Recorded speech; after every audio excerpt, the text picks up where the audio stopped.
This is a parent's worst nightmare. 20-year-old Sudiksha Konanki went missing over 2 weeks ago while vacationing for spring break with friends in Punta Cana, Dominican Republic. Now, she has still not been located, but a ton has been happening. I'm going to do a full recap right now and go over everything we know about the case so far. Sudiksha was a University of Pittsburgh student who went to the Dominican Republic with her friends for spring break on March 3rd. On March 6th, she was with a group of people who went to a nightclub and then they went for a walk on the beach. Now, according to reports, around 5:55 a.m., most of the group left and went back to their hotel, except this man, 22-year-old Joshua Reby, who was a senior at the University of Minnesota, stayed with Sudiksha on the beach. Once Sudiksha is reported missing, the authorities step in and they say they're treating the missing persons case as an accident and that they believe that she had drowned. Now, at this point, Joshua Reby is being interviewed and talking with authorities, but they say that he is not a suspect, that he is just a witness, and that he's being cooperative. On March 13th, Reby is interviewed by the prosecutor and he goes into all the details about his interactions with the 20-year-old. He says that he met her that night. The two of them ended up kissing after a night of drinking. Then they decided to go swimming, and he claims that they were hit by a wave that pulled them out because of the tide. He's quoted as saying, "When we surfaced, we tried to plead for help, but there was no one there." Now, he says he was a pool lifeguard, and so he held her under his arm and swam to get her out of the water.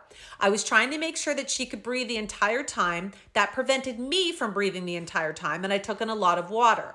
When I finally touched the sand, I put her in front of me. Then she got up to go get her stuff since the ocean had moved us. She was not out of the water since it was up to her knees, and she was walking at an angle in the water. The last time I saw her, I asked her if she was okay. I didn't hear a response because I began to vomit with all the water I'd swallowed. After vomiting, I looked around and I didn't see anyone. I thought she'd taken her things and left. After I saw her walking away while she was walking into the water, I never saw her again."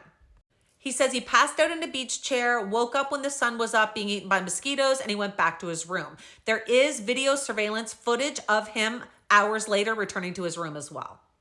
On March 14th, his parents made a statement saying that they were proud of their son's good heart and integrity. They also said that until March 12th, that their son was detained under irregular conditions and subjected to extensive questioning without the presence of official translators or legal counsel.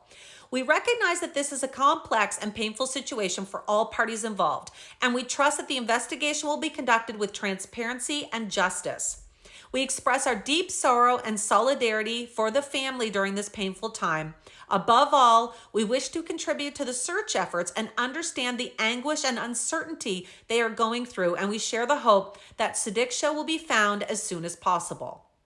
On March 15th, Reby was questioned extensively with his lawyers there, and then he took his lawyers and the investigators to the beach.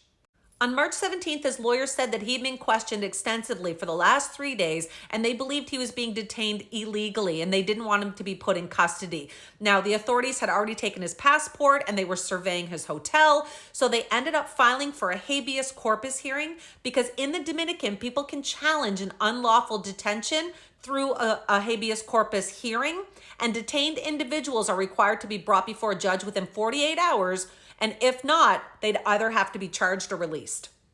On that same day, Sudiksha's parents wrote a letter to the Dominican Republic officials asking them to declare their daughter dead. They said that they believed she had drowned, they acknowledged that there were no signs of foul play, and they just wanted them to acknowledge that she was gone. March 18th was the habeas corpus court date, so Reby appeared in court with his lawyers. He said he was just ready to go home and get back to his life, and his request was granted. However, they did not give him back his passport.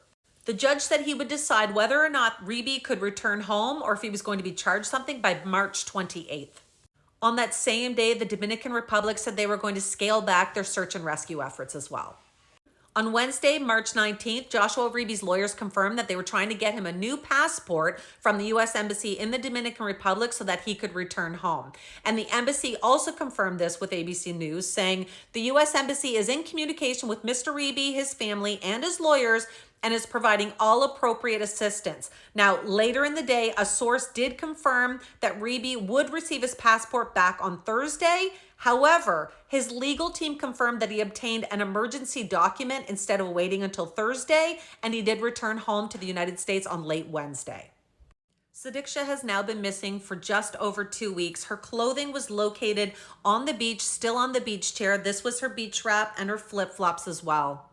Sudiksha's parents did a very emotional interview with reporters saying, "We kindly ask you to keep our daughter in your prayers. This is incredibly difficult for us to process. We believe 100% in the authorities' investigation, the conditions and the waves of the ocean." And one of the reporters asked, "The authorities told you that they believe she drowned?" And they responded saying, "Yes, the authorities have shown us how high the ocean waves were at the time of the incidents." Both sides of the authorities also clarified that the person of interest, meaning Joshua Reeby, is not a suspect and hasn't been since the beginning. It is with deep sadness and a heavy heart that we are coming to terms with the fact our daughter has drowned. Initiating the death declaration process will allow our family to begin the grieving process and address matters related to her absence. While no declaration can truly ease our grief, we trust that this step will bring some closure and enable us to honor her memory.